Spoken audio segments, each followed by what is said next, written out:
What's up, Facebook? What's up, YouTubes? That's right. It's me, Bobby C, a.k.a. Catfish. That's what everybody calls me on the CB radios, Catfish. And my uncle, rest in peace, my uncle gave me that handle over 20 years ago. But I tell you what, just when you think there's no more football to talk about, we got some football to talk about. I really appreciate y'all tuning in. I'm simulcasting. I don't even know if that's a real word or not, on Facebook and YouTube. I don't even know if many people watch me on Facebook Live. There's a few that go back and watch the replay. But if it's easier for you guys to catch me on Facebook, just go follow my page, Volunteer Roadshow, and you'll be notified on my Facebook page when I go live. I do a lot more interaction with the fans on my Facebook page. I post a lot of great memes, making fun of Kentucky, Alabama, you know, all that good stuff. But anyway, for those of you that are interested in Sam, my son who was diagnosed with leukemia here 2 or 3 weeks ago, this week was a good week for him. He didn't have a lot of chemo. But this next week, he is going to be under the weather. They're going to have some really aggressive chemo. He's going to be watching it. Anybody that wants to call in to the Allied Oil and Tire hotline, it's open at 855-489-7623. If you want to say hello to Sam, talk recruiting, talk Alliance football. Did everybody see the trash talking has begun with Uncle Lou? He's full-fledged into the Atlanta Legends of the Alliance Football League. We might have Big Dog Brett calling in pretty soon. He has a great channel. He's going to cover it. I'm going to see if he can talk me into covering it. Couch Coach is probably a little bit more iffy on the Alliance football, but Big Dog Brett may be able to talk us into it. You may be able to talk us into it, so give us a call. But the gloves are coming off. I've always been known as Mr. Nice Guy, but Jeremy Pruitt, I'm going to let some air out of the seat so I'm a little bit more center into the screen there. Jeremy Pruitt has been a recruiting machine. We got Darnell Wright. We got that Toyota guy like BVD calls him. I don't know. If anybody can call in and correct me on how to pronounce it, is it Toa, or Tua Totoa, or I don't know. I'm sure Uncle Lou is going to come up with a name for him, a nickname, but he can call him anything he wants, but he's going to be all over Georgia this next year. He's going to be wreaking havoc. Along with Darnell Wright, we got some other guys, Aubrey Solomon. We just had a great class. I mean, a lot of people didn't have us even sniffing the top 10. I mean, a lot of the rankings have us at 12, and I'm going to bring Couch Coach in. I know his team has had a lot of transfers, some decommits, and this and that. I'm sure he's got a bite me, and I want to hear about your bite me, any sports bite me's that you want to have. Don't forget, the Allied Oil and Tire hotline is open. I want to hear from you guys. The number, wait, I want to go through, before we take any calls, I'm going to do some YouTube shout-outs. I'm going to go see if we got anybody on Facebook. I don't know if how to even do that. I'm going to see if I can figure this out, how to monitor this YouTube page, this Facebook page. I don't even know how you do it. I've had some trouble with it here lately, but we're going to see what we could do. Let's see. Settings. Oh, that ain't it. I don't know, but let's do some shout outs over here on YouTube. All you guys that are in the super chat or just the regular live chat, I appreciate y'all. I can't watch y'all like a lot of live streamers can, but I've got Troy Lee Nugent in here. He said, "Go Vols." Great to have you in here. Greg G, Colby Ellis, Truth 82. Truth 82, I appreciate the prayers. I appreciate everybody's prayers. That's the best medicine. I hadn't seen Truth 82 in here. Dennis Wilson, my boy. I don't know, Dennis. Is your boys going to be ready for Florida next year? I don't know. SEC Dog, my boy. Always in here, been a supporter of this channel from the very beginning. Clemson Carson, how you doing, Clemson? Glad to see you. You know what, Clemson Carson? I don't know why you're not a moderator, but I'm going to change that right now. This is an early Christmas present. And the only reason I'm doing this, Clemson, is because I want to put out an olive branch, but I'm going to tell you something. Dabo better have your boys coached up next year because you're going to be playing my Vols probably in the national championship.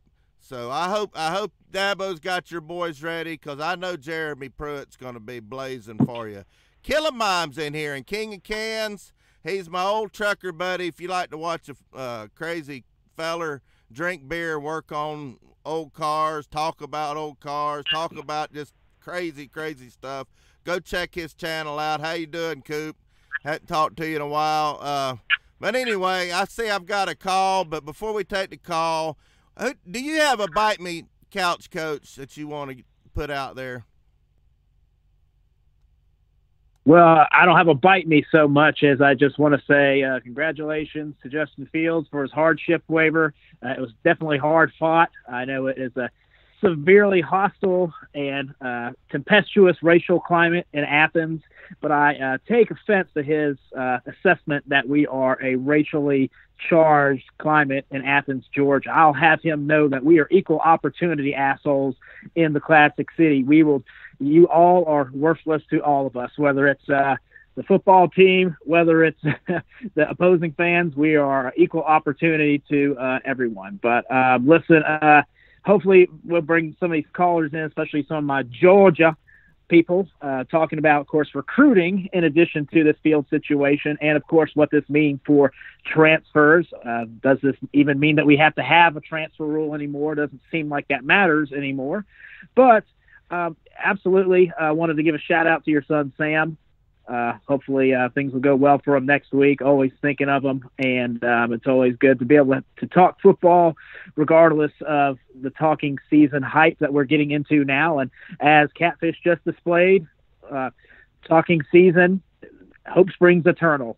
So here we are. Well, tell me about the recruiting. I've always heard Rivals was the best as far as recruiting information. But, you sent me an article from 24/7 that had Alabama #1. Rivals has Georgia #1. And I put on the top ticker up there the rival rankings. Kind of tell everybody what you've learned about these rankings. I don't know which one you're going to use, but give us a spiel. This is going to probably be the last time we talk about recruiting, and then we're going to go into some other stuff. But any surprises or anything you see on that list, and how do you feel about it? How'd the SEC do? Many are saying the SEC had the best year ever in recruiting, and that's saying a lot because we've had some fantastic years. Yeah, it is definitely, people can say what they want to about the SEC being overrated, overhyped, whatever, and I get it. You got some of these groups like Clemson who can, puff their chest a little bit, even on Ohio State that won a national title 5 years ago. But you cannot look at these recruiting rankings and say that the power of the SEC, the pull of the SEC facilities, and a lot of these SEC schools does not matter, because it does matter. If you look at the top 5, 4 of those schools are in the SEC, right? Now, you got some groups like Clemson who say it's not a big deal. You got some other groups that say that, it doesn't matter about recruiting. Well, recruiting does matter. If you look at Alabama, are they winning because of superior scheme, or are they winning because of talent? Well, I'm going to argue that they're winning because of talent, right? Mm-hmm. So all these people who are saying, well, it doesn't matter, these are the same teams that are sitting around at 5-7, 6-6 saying this kind of stuff. So I could tell you that as a Georgia fan, when I hear these fans who, live in the past and say, oh, well, South Carolina won because of, blah, blah, blah, blah, blah. We were 4-1 against you in a decade. Well, congratulations. It doesn't matter now because we're going to wipe you off the face of the earth because we have superior talent to you right now. So that's what all this means. Now, top 5 class, what does that mean? Well, that means on talent alone, I should trot a team out there, and they should win 9 games. So even if my coach is a complete blooming idiot, let's say Kirby does a 4th and 11 play every freaking game, right? That means on talent alone, the University of Georgia should go 9-3, no worse than 9-3. So if we're going worse than that, then clearly there's some bigger issues there. Same thing with the top, like a top 10 class, you're about in that 8-4 range. So the Tennessee Vols on both of these lists had landed at about 12. So that means on talent alone, if you guys average into that 10, 11, 12, ranking there, on talent alone, you guys should finish at 7-5. So that means you need to rely on your coaching. Jeremy Pruitt, from a coaching standpoint, has to coach you guys up to about 3 or 4 extra wins to get you into those, championship spots, the SEC title, the SEC East, right? Those are the things that Butch Jones couldn't do, right? He would get you guys top, 10, top 15 classes, but he could coach you guys up past an 8-4. So that's where, the coaching on Tennessee's end is going to matter. That's where it always matters for all of these teams. So that's really what our top recruiting class kind of tells you. But as far as the SEC goes, there's no denying when you look at the top 25 and 11 schools from the SEC are in there, you can't deny the power and the pull of the SEC. You just can't. Yeah, that's just amazing. That's all but 3 teams in the SEC in the top 25. I even think I saw Arkansas. That was a surprise. They are.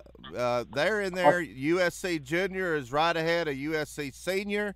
I tell you what, the SEC, it's just going to build. I know Pigskin Pete, how you doing, buddy? You know I love you. You're my boy. But that just ain't nothing like the SEC. I know you can admit it because you're smart, you're amazing, and fantastic. But I'm just super glad that Pruitt is starting to get some boys. We got 2, not 1, not 0, 2 5-star offensive linemen. And what have I been complaining about the last 2 seasons for Tennessee? We haven't had an offensive line since I don't know when. But guess what, folks? We got one now. And I am so super pumped. The gloves are coming off. I've been Mr. Nice Guy. But I'm already checking Amazon.com for PA speakers to put on the top of my truck so I can chirp about my Vols from one end of this great country of ours to the other. And I'm just excited. I'm excited. I'm just excited for all the SEC. You got Florida in there inside the top 10. The SEC East needs Florida, Georgia, Tennessee to be good. The 90s, all 3 of us were pretty good. I mean, some of us were better than others. Florida owned the latter part of the 90s. I'll still never forget that. What was it? 1992 butt whooping in the torrential downpour in Neyland Stadium. I think it was 92. I don't know. I'm getting old. I'm almost 50. But let's go to the phone lines and see what we got. Looks like we've got an Arizona number. Oh, no, I think I know who this is. Says he wants to talk about Sam. I've got to warn him. No F-bombs or cuss words. Remember, Cooper, I've got sponsors, everybody. This is an old trucker friend of mine. Anything he says about me is a lie. I'm going to tell you that up front right now. But anyway, how you doing, Cooper? Why in the world would you think I had a foul mouth? Because I'm a truck driver? Yeah. I mean, really? I worked with you. I know. Well, no. I am being on my best behavior, but listen, I just wanted to make sure that Sam knows that the trucking community has his back, and we're praying for him, and we want a speedy get well. Yes, I really appreciate that, Coop. I got your text. I don't know if I ever responded to you. I've gotten so many texts, but he's going to kick this thing. I know it. He's going to beat it. He's at the best place for kids cancer at St. Jude in Memphis you can be at, and that place is fantastic. They pride all the food, They're in a nice apartment. It's just great, and I appreciate all the prayers. But anyway, how's that old Chevelle doing? Yeah. Have you got it put together? Well, if I get off my keister this weekend, I can take it for a spin if I go spend $100 for 10 gallons of gas. Golly. How much? But it's $9.75 a gallon for 110 octane. So, what else are you working on besides that? It's going to be expensive to drive. You know, I'm doing a 1983 Chevy truck at the same time, so I got my hands full with junk. Yeah, well, I know all about junk. Other than that, we're doing all right. Well, I've been touting you up every time I see you in the live chat, so I appreciate you calling. And I appreciate it. I really do. But the more important thing is Sam getting better. And hopefully, listen, I'll let you guys go, but we're all behind Sam, and God bless him, and thank God for St. Jude taking care of him. Yeah, I agree. We still need to do that trucker story live show one day where we just get on here and tell all kinds of trucker stories. But you know what, Cooper? I don't know that we could do it without cussing, though. There's just some some stories that require cussing. I mean, I don't know any other way to put it. Some of the things we've been through, but anyway, that ought to be a great show someday. We need to put it together. We might even do it pay-per-view. They don't want to see me, but someday we will, and it'll be a barrel of monkeys, and everybody will get a kick out of it. And to realize, especially the people that aren't truck drivers, they'll get a kick out of it. And then the ones that are truck drivers will all want to be like us. Yeah. All right, buddy. All right. Well, I appreciate Catfish, you calling. Have a good weekend. Stay out of trouble. Kiss Sam for me. Talk to you later. All right, see you, bud. Well, how about that? An old trucker friend of mine called. We worked together. We used to do a lot of the same stuff before we met. We were both heavy haulers, hauling them big mega earth movers, and he did a lot of windmill stuff, wind energy stuff. Some of them dang windmill blades were 100 and something foot long and steerable axles on the back. It was some crazy stuff. I run up into Northwest Territories with a lot of brand new Caterpillar equipment to some of them mines, but there's a lot of trucker stories, but we're going to save that for another day.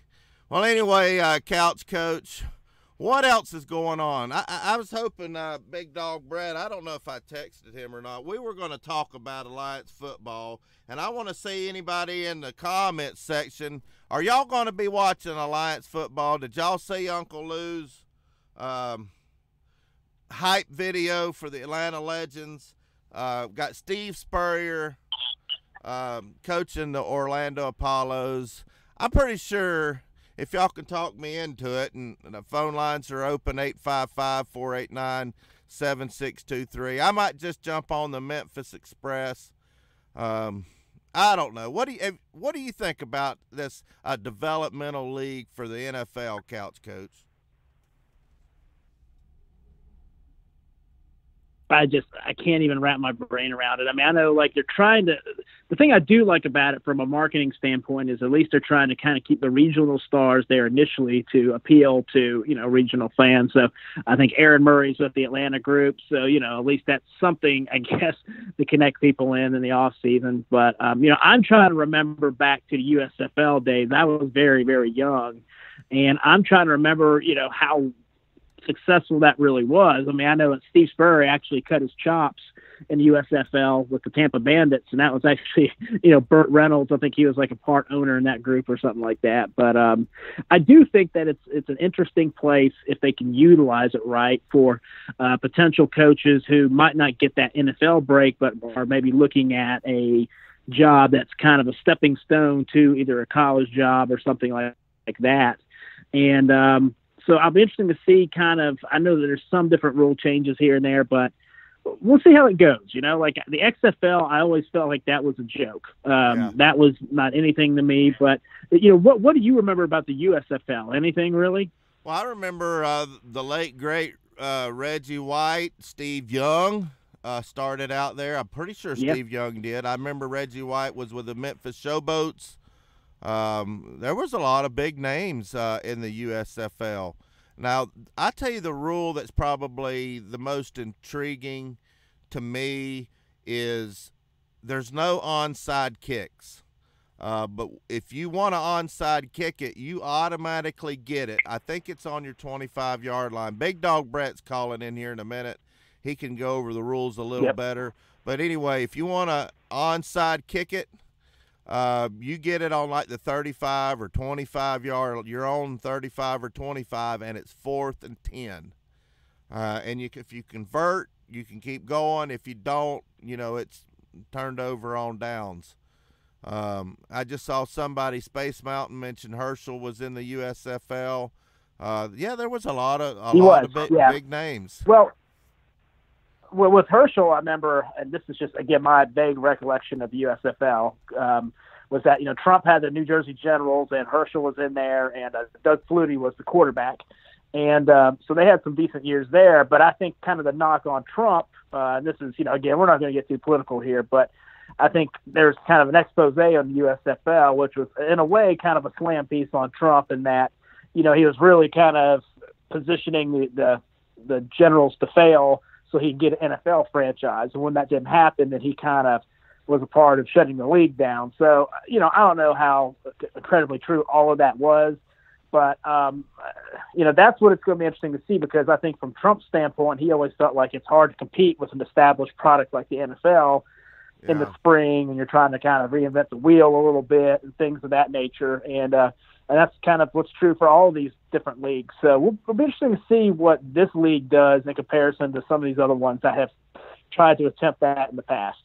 I wonder, they've said there's been a lot of ratings dip with the NFL. I'm not going to get political. A lot of people say they quit watching it for the kneelers. I'm not going to give an opinion one way or the other on this show.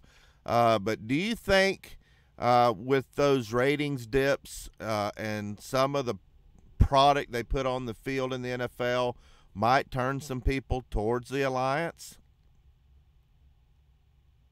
The thing about that is, this is just my opinion, I feel like the really conservative group in the South is more college football anyway, right? So it's not like it's, a lot of the people who are anti the kneeling and that kind of stuff, that tends to really come from more of the southern region. That's my, perspective.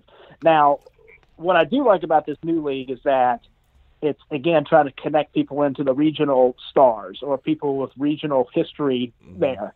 So it'll be interesting to see if that's a strategy that they can stick with or not. And again, it'll be interesting to see how this league kind of develops, because the NFL is really seen as kind of more of a northeastern kind of feel to it. So, like a lot of my friends who come from New York, for instance, like they are big Giants fans or Jets fans. They could care less about the college game. Yeah. And of course, down south, it's all about college football. So we'll see how that kind of plays out. Well, see, that's one of the things in my research, and I did a little video on it, a little blurb, a couple of weeks ago, is one of the business models. Nobody owns the team. They're all owned by the league. I don't know how I feel about that, and if they want to rig things. Everybody's got that NFL is rigged deal. I don't know if it makes it more transparent or less transparent. But they're trying to put players on the teams that were known in that area. Like if they went to Georgia, University of Georgia, and they've never been in the NFL, they're probably going to play for Atlanta. If they went to Arkansas, they'll probably be playing for Memphis. Texas guys will be playing for the San Antonio team. In California, have got the I forget the name of it, San Diego Fleet. So that's I thought that was a marketing genius, because you're right. The South is all about college football, and there's a lot of people like me that don't watch a lot of NFL, but they really pull for their school players in the NFL. Like you were pulling for Sony Michel and Todd Gurley. And so I think that's a business genius. Kind of capitalize on the college football players because this is going to be a stepping stone developmental league. There's going to be a lot of players that their name was called a lot on Saturday that don't get ranked. I mean, don't get drafted. They can go into this Alliance League and people can pull for them. You know, you mentioned Aaron Murray down there in Atlanta. You know, Tyler Bray, Tennessee quarterback. I hear he's out there too. They were good friends when they were in Kansas City. So, you know, there's just a lot. Now, there's a lot of Tennessee players on the Memphis team. So I don't know how they're going to do Tennessee players because technically Atlanta's closer to Knoxville than Memphis.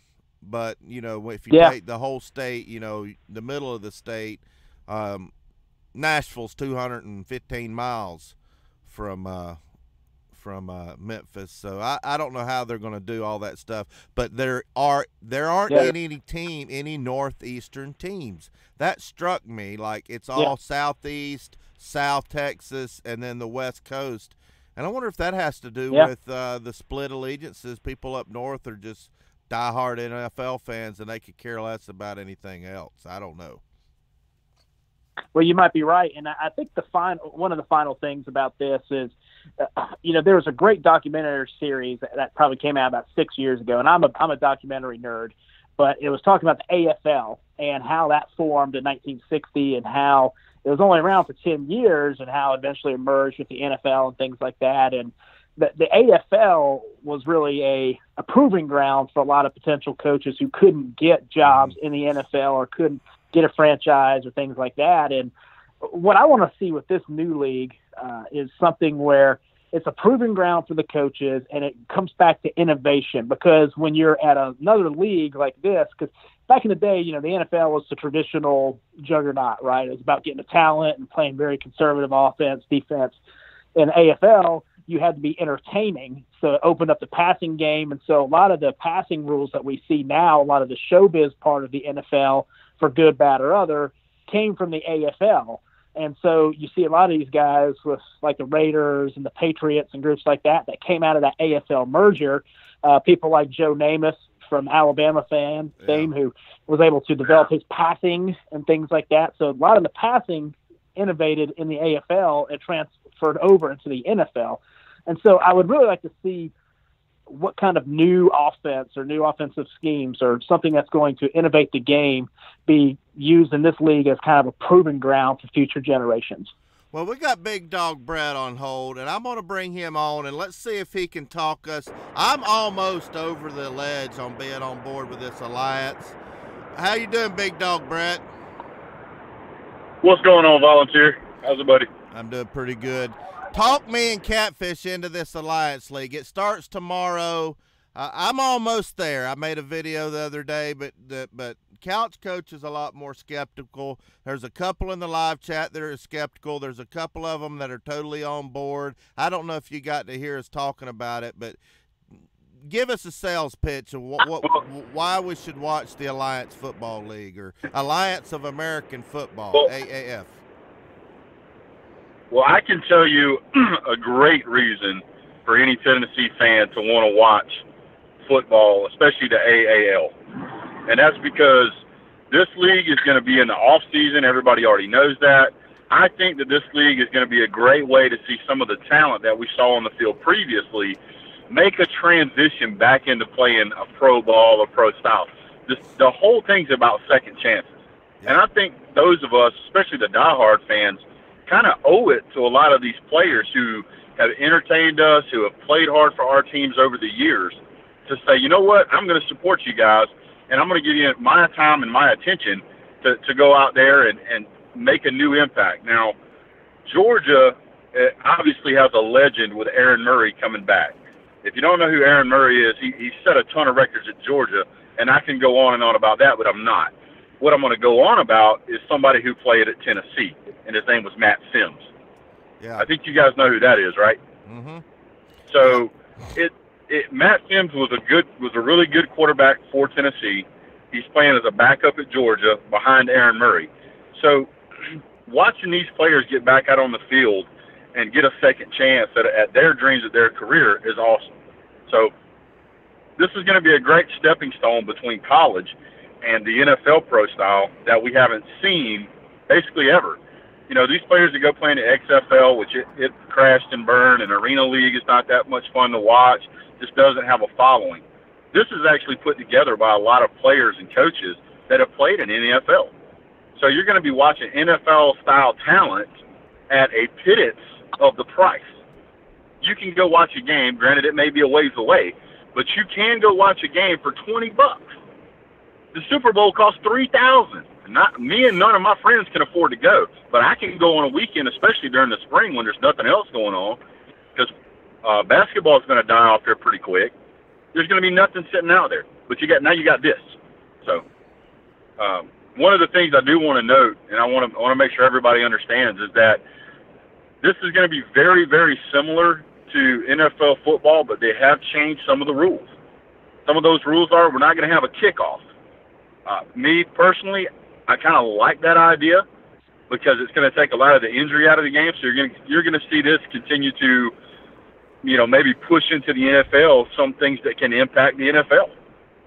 There's also, instead of the onside kick rule, there's a rule in place where, let's say when I'm supposed to kick off to you, I don't have to. I can choose to take the ball on I think it's the 30-yard line on my side of the field, but it's 4th and 10. So it adds some new dynamics to the game, and the whole metric is to keep it up pace and entertaining and moving. So I'm excited about it. Well, and again, it comes down to the marketing piece of it and just kind of the established part. And I think that anytime you have, some established names, I think that they're kind of tapping into something there in the South. I think that, again, the South traditionally is a college football driven entity. And so I think they're seeing that, there's a lot more people in the South that are disenfranchised with the NFL for one reason or another. And so they're trying to make that work. I think they're trying to be smart about how they put together. And again, like I said, I really want to see the innovation part take over in this league. I think that's something that can really separate. So when you see these teams like Ohio State, for instance, that run that kind of spread attack, you don't see a lot of that in the NFL. You saw it very briefly with like San Francisco. But if that works in this league, then you see a lot more of these kind of guys getting those kind of opportunities in this league. Well, I really think it's being done with with player safety in mind, but with the entertainment value as the second major feature. The fact that they went out and they got CBS to sign up and sign on to it, that had to be no easy task. I mean, there had to be a lot of conversations that went on for CBS to say, okay, we're going to carry every game. For them to go out and develop an app that's free for everybody to stream live to watch these games for free, that had to be no simple, easy task either. So there's a lot of inner workings that have gone on behind the scenes to make sure that everybody's going to be included. I think one of the biggest reasons that a lot of the games are going to be played in the South is, it's the South, and at least in my opinion, is very football-oriented and based. We love football down here. But I also think that a lot of the venues that these guys are going to be playing in, there's not going to be a whole lot of domes to play in. So the venues are going to be outdoor college stadiums, and I think it's going to be important for these domes, for these arenas to be outside. If they're going to be outside, to be in at least places where it's going to be kind of warm enough to watch. Yep. Well, I'll give it a couple looks. You know what I mean? Like I mean, especially in the dead of summer, what we're starting to get into, and spring where it's May, and it's just like, what do I watch? But, again, like pro football is just not my wheelhouse. I mean, I follow it when the Falcons are good every once in a while, right? I'm a casual NFL fan. And, college football, without question, I think for all of us is our passion. And, we all are very, regional at how we feel about our teams, and we identify it from a community standpoint. So, the NFL game to me, I don't care about the politics part of it. The showbiz part of it gets a little annoying for me. I think I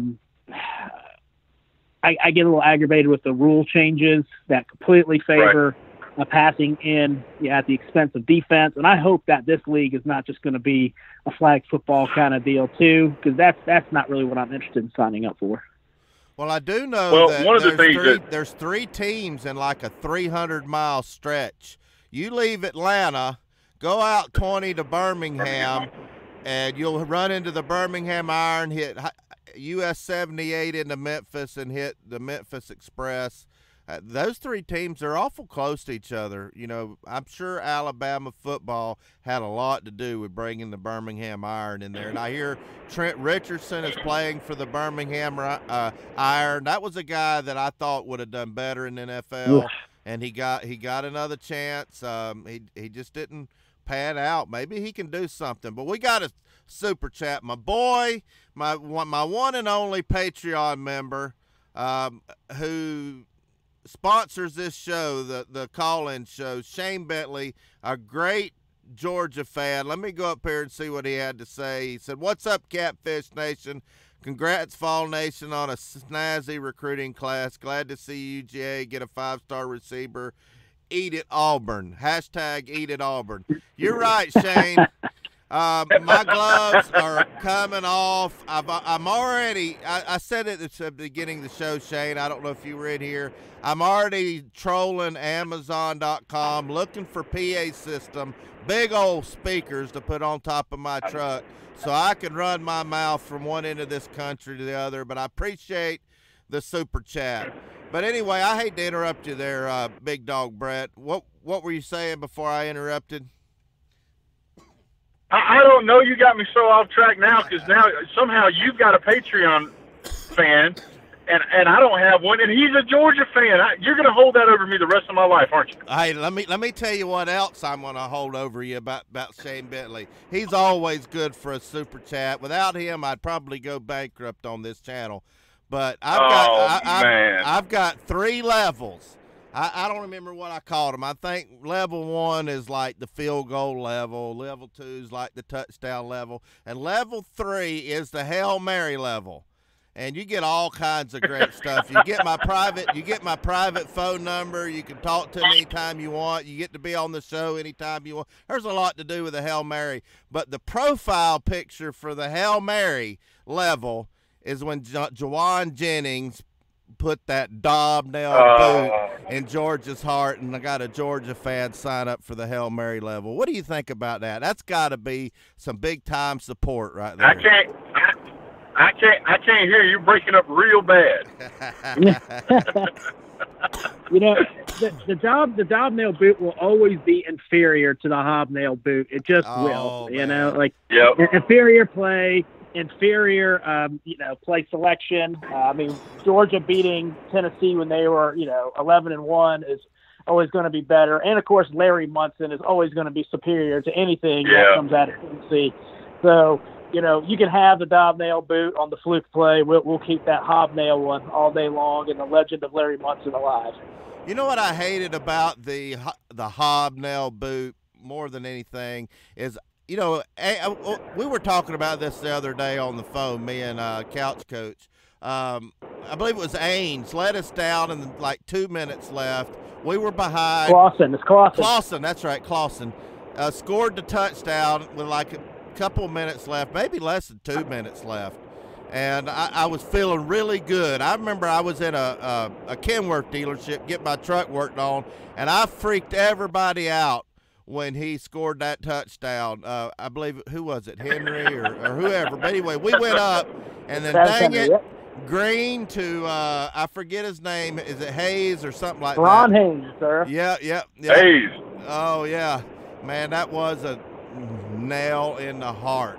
I can't stand it. That we're speaking ancient times right now, but that was during my time at Georgia. My first year at Georgia was actually the hobnail boot, and that was Rick's first year. And then, of course, the next year after that, we had the Michael Johnson pass to the Auburn fans because, again, the heck with the Auburn fans too. But those 2 games to me are Georgia football. And again, I would like to see, when we talked about earlier in the show about the Floridas and the Tennessees kind of getting back up into that range. Yeah, I really enjoyed the 2000s of the SEC East, where you had Florida and Tennessee and Georgia kind of all in the mix. It just made the rivalry more fun, and it was always more fun beating Fat Phil than it was beating up on Derek Dooley and some of these other scrub coaches that you guys have had recently here. So I really do hope that Pruitt kind of gets you guys at least back up in that, 8, 9, 10 range here pretty soon. So it makes the East more competitive and just more fun. Well, pretty soon. And speaking of Florida, we got one of my best viewers, George, a Florida fan. He's been on hold a few minutes. I'll be right with you, George. But I tell you what, I appreciate it, Big Dog Brett. Everybody go check out his channel. You're going to be covering the Alliance League, right? Are you going to do any live streams or anything like that? Oh, absolutely. I'm going to be covering all the games. I do a halftime show. I do an end-of-game report. And then depending on my time, basically, I may do a next day follow-up and kind of break some stuff down. But, you've been really good to me, Catfish. I love being on your show. You're always gracious. So thank you so much for that. And if you guys get an opportunity, you guys are welcome on my channel anytime. And I really appreciate it, Catfish. So thank you, sir. All right, buddy. Well, Killer Mine he said something a minute ago about me this is my chance to pull for a Georgia team and see how good it feels. I tell you what, Couch Coach has a different term for Georgia sports. I don't know. Could you kind of remind the viewers what Georgia sport, what does it mean to Georgia to you, Couch Coach? I tell you, Georgia has gotten that choke thing down like any other, and it's not just the Georgia Bulldogs. I mean, it's the Atlanta Braves, it's the Falcons, it's the Hawks. I don't know. Like, I know we started off as a colony of criminals, right? And maybe we, have rolled over a couple too many Indian burial mounds or something, but we need a shaman or something to reverse this curse. Because it's getting a little weird, seeing all these teams north, east, and west of us, winning titles, and we're sitting here, pissing away things. But same time, all you can do is root for your team and hope for the better. And hey, Clemsoning was the thing for a while, and now they're pulling down national titles. So if it can happen to Clemson, it can happen to Georgia. And again, this is what talking season's for. All hope springs eternal in talking season. Well, my boy Colby Ellis says the ATL Unlimited, I believe that's the soccer league. I haven't been into soccer much, but they did win a championship. And Colby, I'm going to make you a moderator. You're now a moderator, Colby. But I'm going to go to the phone lines to somebody that hasn't called in a while. He used to call in all the time. My main man, George, Gator fan. How you doing, buddy? Good. So what's going on? Can you hear me? Yeah, I got you. Can you hear me? Yes, sir. All right. Well, I'm happy for everybody. I like what the guy just said. Georgia, Tennessee, and Florida, we used to be as good as anybody else. And even the lower echelon teams in the East, they're still respectable and good. I think it's all going perfect. We're going back up, and you'll be top 10 now. I think Pruitt can do it. I think Georgia, if they don't get over the hump this year, I'm afraid it's going to happen again because other people are catching up. You can't have all them 5 stars and not win. They better do it this year or else. If Florida beats them, their shit's over. Yeah, well, they won't get another 5-star. Well, first off, about that, Georgia's going to be fine with recruiting with Kirby, and Dan Mullen has to prove that he can beat Kirby. We're not scared of Dan Mullen. I understand. But the last 2 times, so he has to prove that he can beat Georgia. I understand that. I'm just saying that if you let us beat you this year, you'll never recover. Well, listen, again, Mullen has to prove that he is Urban Meyer or Steve Spurrier. I haven't seen that from him. I think he's your version of Mark Richt, and that's my assessment. I hope not. Look, well, hey, I know that he whipped up on Michigan, and I know he beat LSU, but I'm not going to ignore the fact that he got stomped by a mediocre Mizzou team at home either. So the number 1 quarterback in the country just told you guys to take a hike. How do you explain that? Well, are we referring to Fields? Is that who we're talking about? Of course. How do you mishandle something so badly? Your number 1 star or 5-star walks away. Well, first off, Ryan Day hasn't proven he can do anything yet either. So, Delusional Paul and all those guys who think that you're going to get an upgrade there after letting Urban Meyer have all his, corruption and problems that he had, just like he had with you guys. Hey, Fields wanted to go up there. That was his choice. Quite frankly, all right. I've seen Fields play. I've seen his high school team win playoff games without him. I've seen his high school team go 9-3 without him. So is he Cam Newton? I don't know. He's a good player. We'll see. I think that the NCAA is making a lot of allowances for him. I think there's a lot of Georgia fans who want to pout and cry that he's gone. And I think that we're sitting in a pretty good position this year. So if anyone wants to underestimate us, you can win it all this year. You can win it all this year. You're never, ever going to have a better team than you have right now. I can't even believe the players on your team. I swear to God, if you fail this year, I don't hate Georgia. I just want Florida to beat you. I don't care if you win the national championship. I just want to beat you personally. And if I can't 1 year, so what? But don't waste it. Well, I agree, and I think that we have 2 years. I think this year or next. I mean, because this you have a problem. Florida and Tennessee are coming. We're going to get you. You're not infallible. Well, I know Tennessee's coming. I know Tennessee's coming, Couch Coach.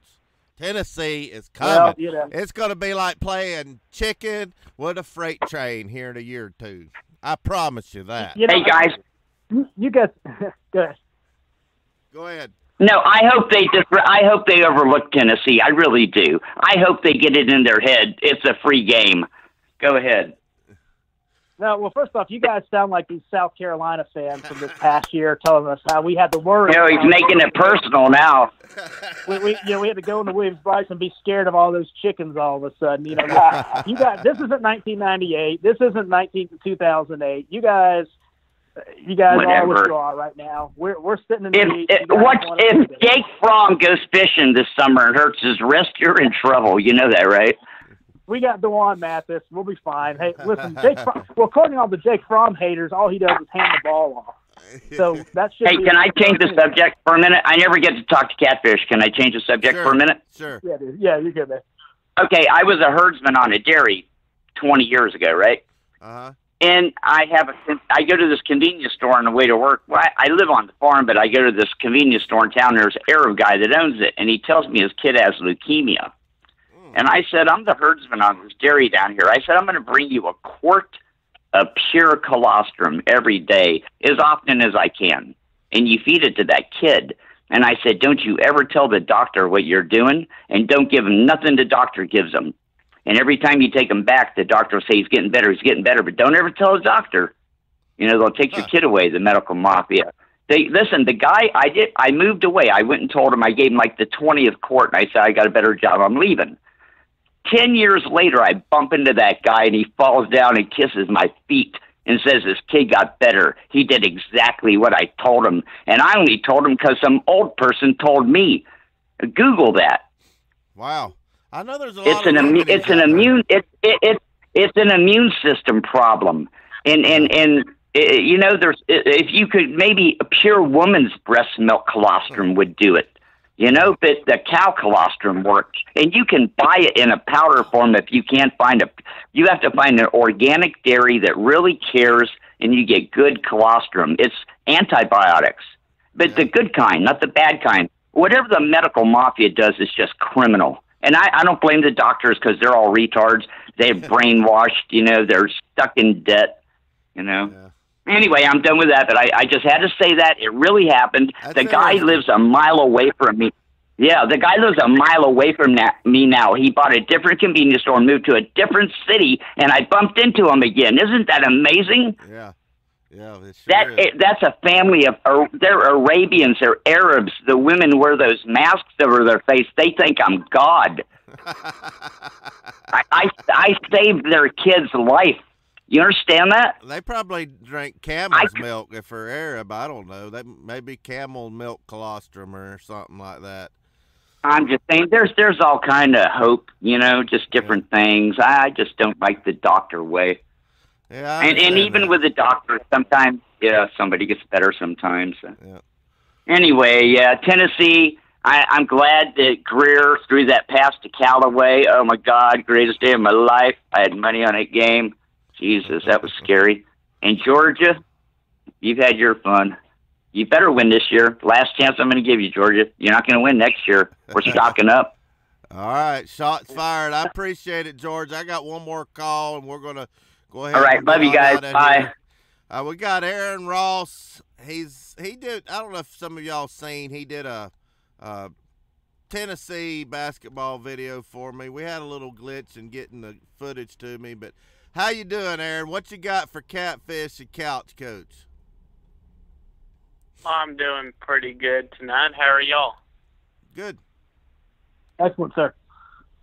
I wanted to say one thing to Couch Coach, and kind of following up on this last caller. You know, he said Tennessee and Florida were coming for Georgia, and you know, not counting these last two seasons when Tennessee's offense has just been abysmal.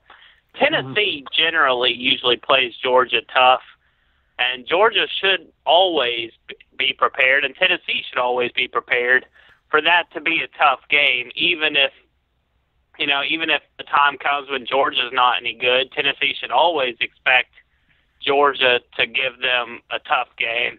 And I think Georgia should always expect Tennessee to give them a tough game, and I think that's always a game that could potentially go either way.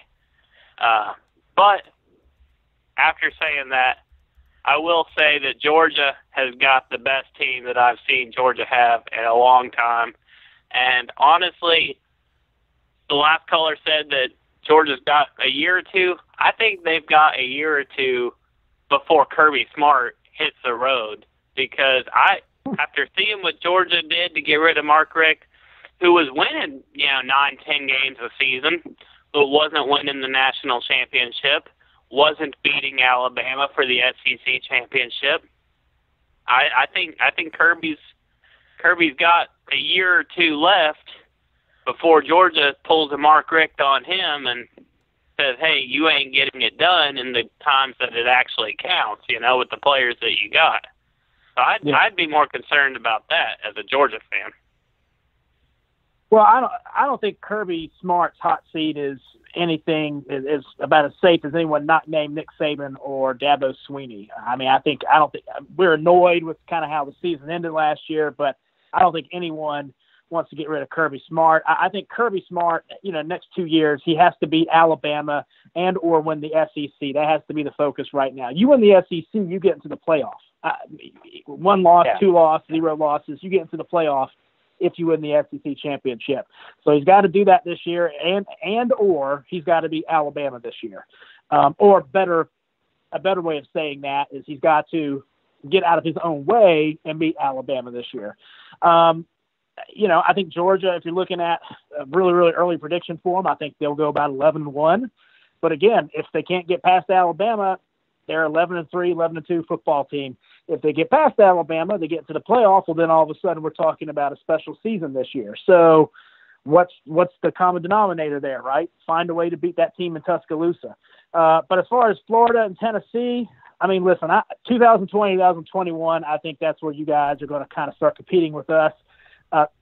Yes, historically, Georgia and Tennessee play each other really tight, but you guys are making the same mistakes that the South Carolina fans are making this past year, in that you're underestimating the level that Kirby has got this program at in terms of recruiting. It's not just a good, talented team. It's a physical specimen of a team.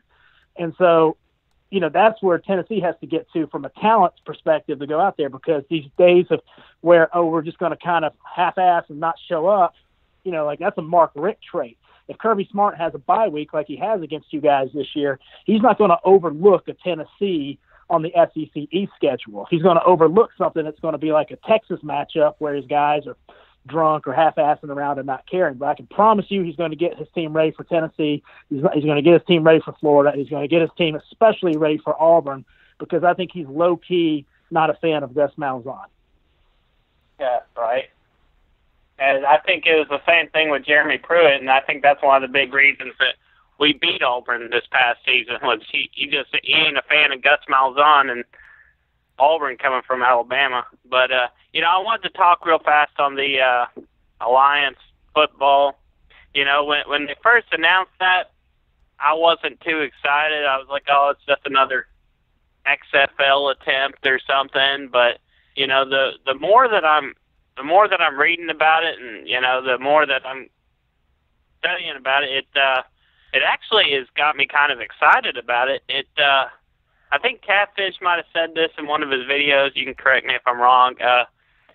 They're not trying to compete with the NFL. It's almost like the almost like the minor leagues when for baseball. It's like it's going to be something for players that maybe didn't really make it in the NFL or wouldn't have gotten a chance to play in the NFL, but are still really good players. I saw that 9 former Vols are set to play, and including players like Rajon Neal and Pig Howard and Corey Vereen and Justin Martin. And these were some great players with Tennessee, and they just didn't really have the success in the NFL that I guess they wanted to have. But I think this Alliance football, I think it'll be very interesting, and I'm actually looking forward to seeing it. Well, what team are you going to pull for if you pick a team? You're closer to the Atlanta Legends, but you got in-state, even though it's 400 and something miles away, you got the Memphis Express. And before you answer that, I made Vodka Drinker a moderator and 10's 10 D1 QB. You're now a moderator. Welcome to the live stream. I've been seeing y'all in here regular and wanted to make sure my moderators feel special. But which team are you going to be pulling for? Like you said, I'm closer to Atlanta. But I think I'm going to go with Memphis just because of some of the former Vols that are on that Memphis roster. Mm-hmm. It's a little bit more recognizable players for me, players that I've cheered for in the past. So I think that will feel a little bit more natural for me, at least to start out. Once it's going, I may change my mind. But I think I'm going to go with Memphis for right now. Yeah, I'm leaning that way too, but I'm going to pick a team before the season starts. But anyway, I appreciate you calling. We got Crying Ryan on the line. I'm sure if he watches the Alliance League, he's going to be pulling for Orlando, for the old ball coach down there, Steve Spurrier. Let me bring him on the line. How you doing, Ryan? Your grades good? Yeah, I'm doing good. So what do you think about this Alliance of American Football, AAF? I think it's interesting. I think it's going to be just another way to bring in, obviously, money and just another football. And, I'd like to say there's never too much football. That's always a good thing for me, as long as it's not boring football like the Pro Bowl. Well, they say Orlando is supposed to be one of the better teams in the whole league down there with your boy Steve Spurrier. Is that going to be your team, Orlando? Did you see Uncle Lou's trash-talking video about playing Orlando this weekend, the Atlanta Legends, and Orlando going at it? No, I didn't see that. I'll have to go watch that. But he's getting it hyped up. Orlando's definitely going to be my team. And you want to know why they're going to be one of the best ones? Why? It's because they got old HBC down there. Head ball coach. Oh, man. That's the reason. The head ball quitter. The head ball quitter. The head ball quitter. Good one, coach. That's probably one of the most intriguing things. There's some great coaches. You got Mike March, went to the Super Bowl. You got Mike Singletary. He didn't do much as a coach, but he was one of the greatest players for Chicago. You've got Neuheisel. My mind's going Dennis Erickson, another former coach that's been around a while. There's a lot of big names, but Steve Spurrier for sure. That it's not going to get hard for players, for fans in the SEC to make a switch to the Alliance and start watching that with Steve Spurrier. He just attracts a lot of love in Florida and a lot of hate everywhere else. I don't care where you're at. So I'm going to be pulling against Orlando. I hope you know that, Ryan. I probably figured. I haven't been paying too much attention to it. All I figured out was that Steve Spurrier was that coach, and I'm like, okay. I don't actually know when the season starts for that. Do you know when it starts? Tomorrow, I think. It's this weekend. It's always the weekend after the Super Bowl. Yeah. On CBS. I didn't even realize it started that. CBS, they shortened up the game. There's no more TV timeouts. Now there's regular timeouts, and they run commercials like maybe whenever they normally run commercials that aren't regular TV timeouts. They've got a faster play clock from what I understand. So it's going to be a faster game, but it's on CBS. They're broadcasting it. And that brings a lot of credibility because the XFL and all those other arena leagues, they weren't on a major network. They were on, some of these off-the-wall channels. So that might bring some viewership and some hype. So watch it so you can call in and talk trash if Orlando beats Atlanta this weekend. All right. Also, I got one more thing. After all these callers been talking about how Georgia and then is getting caught to, I think they're on a high streak right now that teams have gone through, that they've gotten really good, and then they've been slowly being caught up to and dragged back down to earth. Georgia's slowly getting caught up to, and as much as Couch Coach doesn't want to admit it, he knows that they've got to do something big, fast, or else they're going to get drugged back down to earth and back to actually having to compete in the SEC East. Well, my team just landed the number 1 recruiting class. So, again, all these people who are saying that, well, Fields left us, it's going to set us back, or all these other guys are creeping up on us. We don't have to prove we can beat Pruitt. Pruitt has to prove he can beat us. We don't have to prove we can beat Mullen. Mullen has to prove he can beat us. Until you can show me that you can do something, I'm going to assume that you can't do it, and that includes my Georgia Bulldogs beating Nick. Until we beat Nick, I'm going to assume that we can't beat Nick. So that's we'll what I'm saying. Plays out you got all these other teams, on your ankles, slowly pulling you back down. You just have to wait till one of them gets up on your head and pushes you down. That's all you have to wait for. Who's y'all's quarterback this year? Y'all going to have one? Are y'all going to have another? Are y'all going to have another season of quarterback let's play? Is that what you guys are going to do? I mean, we really haven't had a decent one since 2009, but it's worked out decently.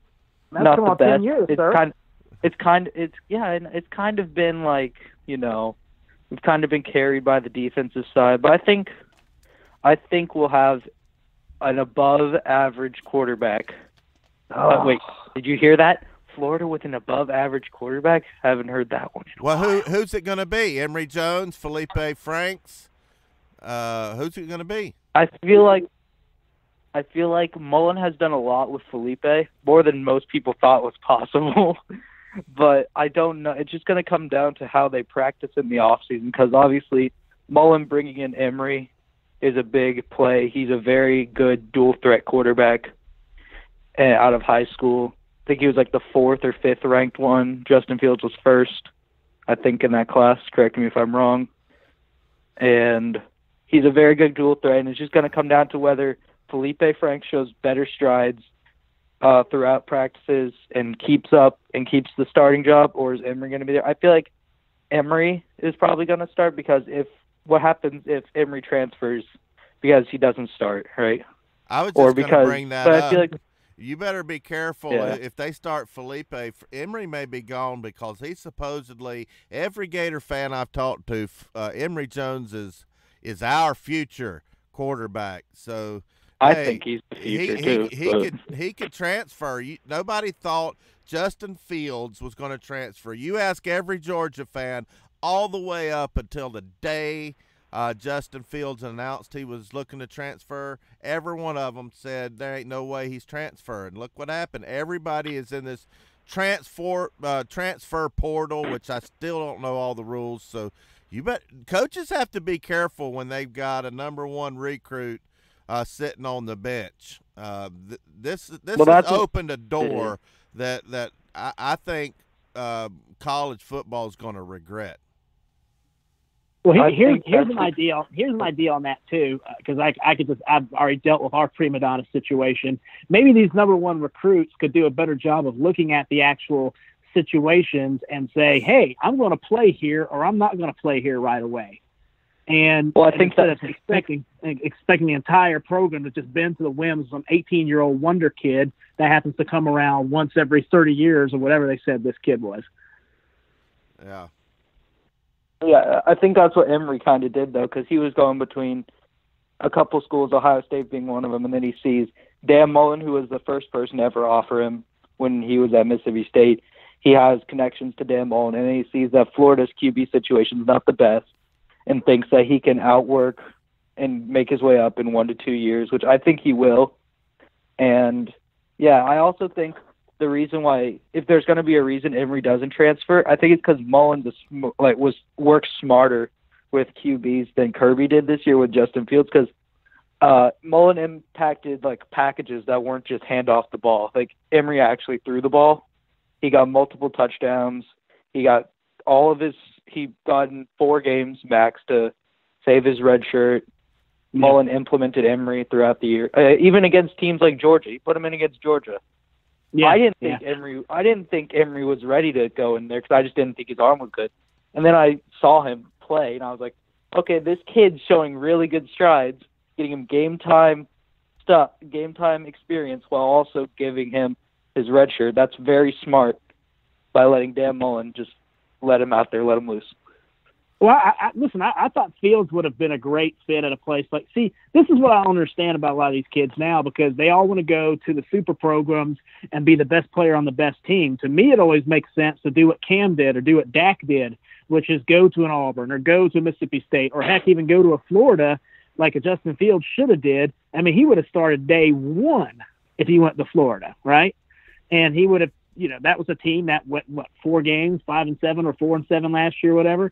I mean, that's where a talent like that should go. And see, this is why I don't have any sympathy for some of these guys like the Tate Martells and the Justin Fields who want to go to these super programs and then cry about having to sit behind some of these players, right? You go to these programs that are already stacked, you're going to wait your turn. If you want to play right away, you go where an immediate opening is, which is a Mississippi State or an Auburn or some of these other places. I mean, I think if Justin went to Auburn, they would have thrown him in there over Jared Stidham the way that guy was struggling this year.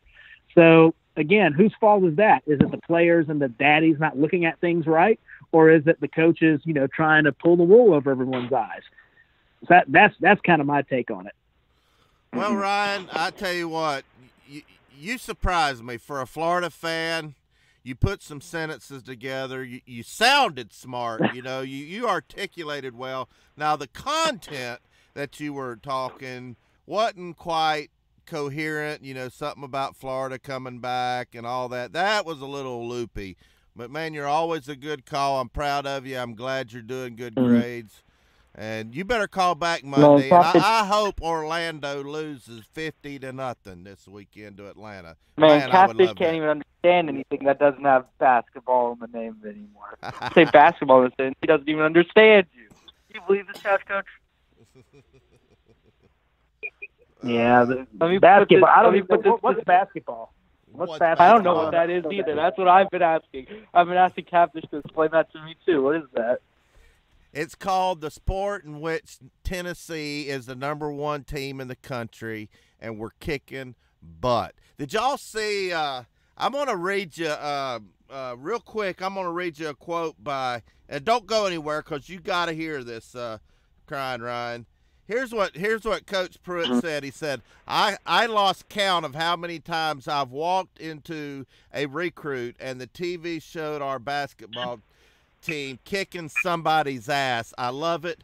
I love those guys. See, he's even helping the football team. So take that, Crying Ryan and Couch Coach. Anyway, appreciate it, Ryan. I'm going to grab one more Georgia call. Georgia fans have overrun the Volunteer Roadshow. They've been by far my biggest viewership for a year now. And we've got another one. It's a 229 area code. What you got for Catfish and Couch, Coach? But hey, guys, this is Shane. It's been a long time since I've called in. I think, beginning of the season. Yeah. I just had to chime in real quick, just since we were talking about some recruiting and good to come in again. Actually, Catfish, good to talk to you guys. Yeah. But I was just getting kind of a kick out of the chatting with how Georgia should take advantage now of their opportunity, which I think they should. Don't get me wrong. I think this year with all the recruits coming in. Hopefully the defense, and because last year there were so many young kids, and so that's why, along with the people coming in now, like this defense should be scary. She'd be really, really scary. And so with I have to agree with you, Catfish. With Ryan, definitely did talk very well. He was really surprising myself, but we all know they're wearing jean shorts right now, so we can't really take it too seriously. So not sure how far that can go. But one thing I did want to say, at least with the Justin Fields thing, it was kind of hard. I understand the premise of coming in and trying to compete and trying to win the job. I respect that. I really do.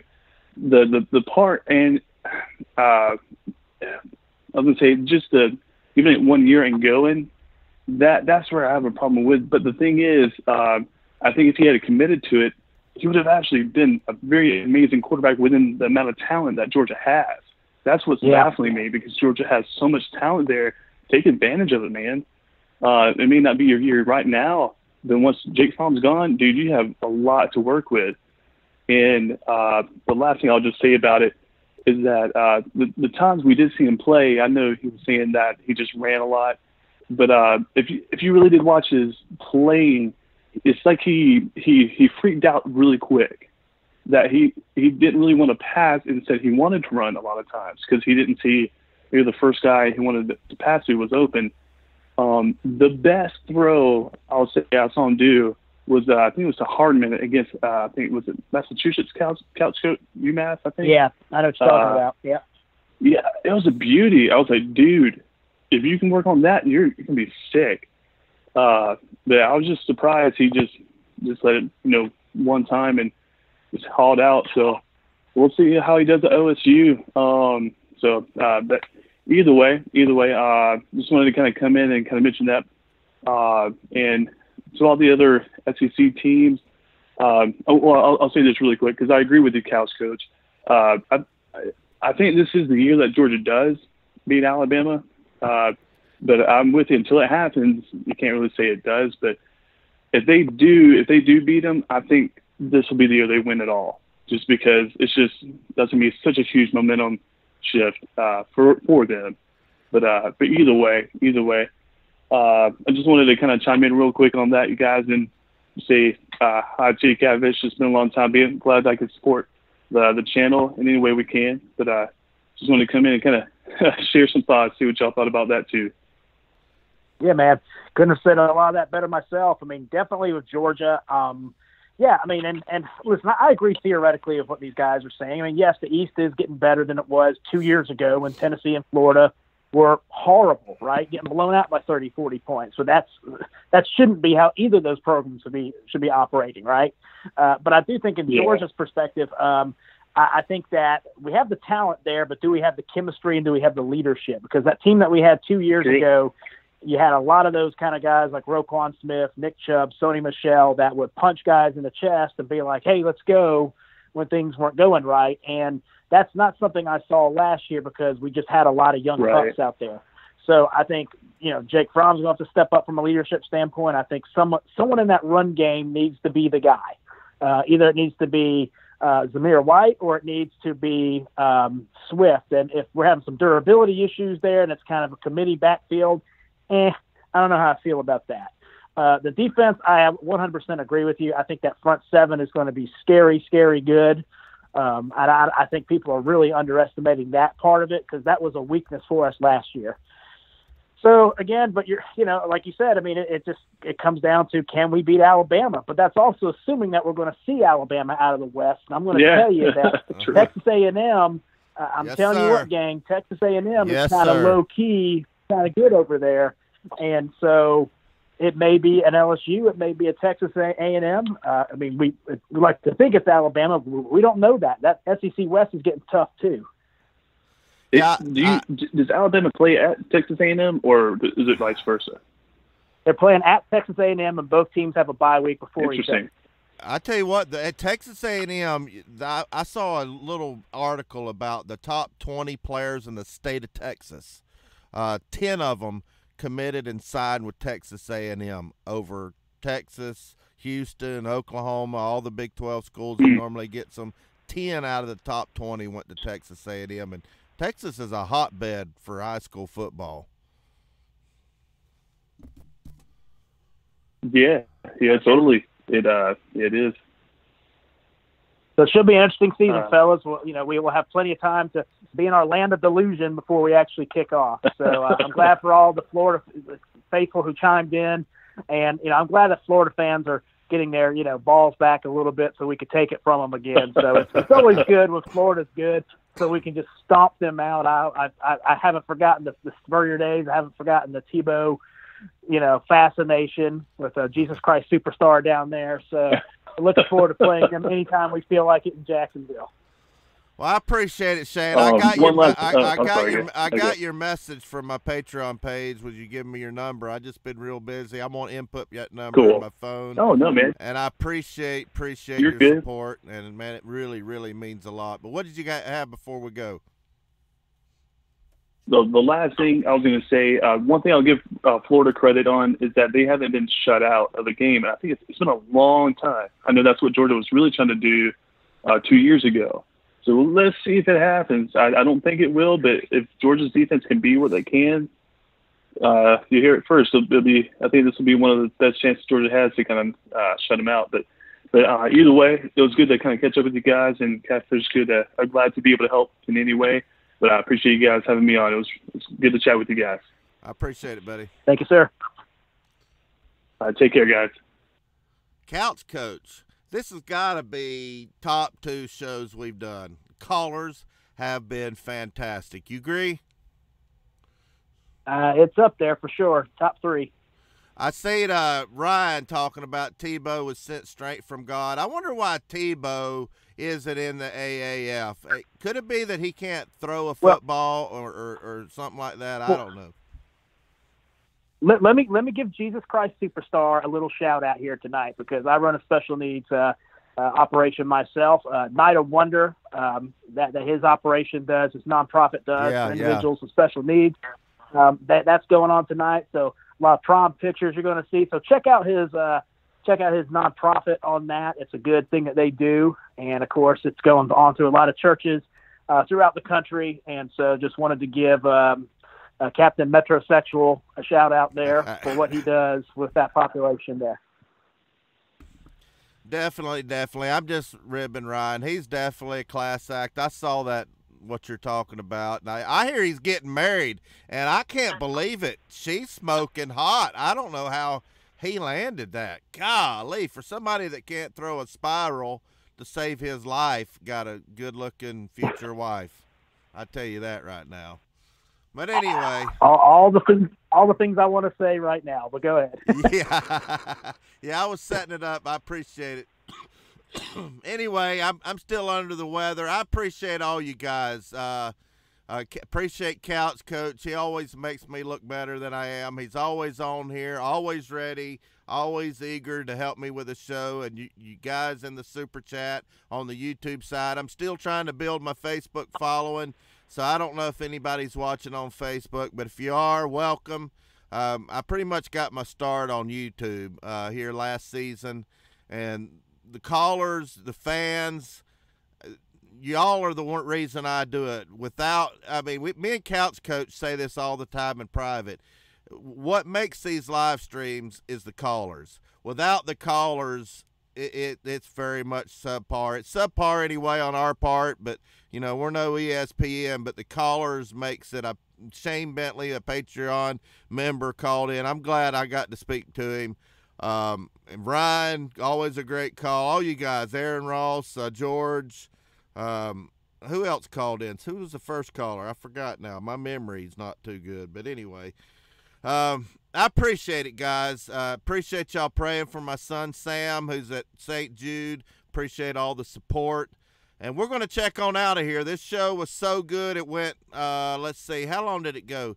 It went 20 minutes longer than I like to go. We've got a ton of people in here, and I really appreciate it. So if you're new here, hit that subscription button and hit that bell notification. We do a Bite Me show or live call-in show every Friday night between 7 and 8 o'clock, and we'll throw up some random ones on the weekend and during the week, and we do some pre-recorded videos. I've got other contributors. Couch Coach is one of them. Mr. Duga, LSU fan. Pigskin Pete. Matt Downs, Aaron Ross are all helping me with pre-recorded content. So anyway, for those of you that have been following me, y'all know what's coming next. Thanks for tuning in. Go Vols. And for once, Crying Ryan was right.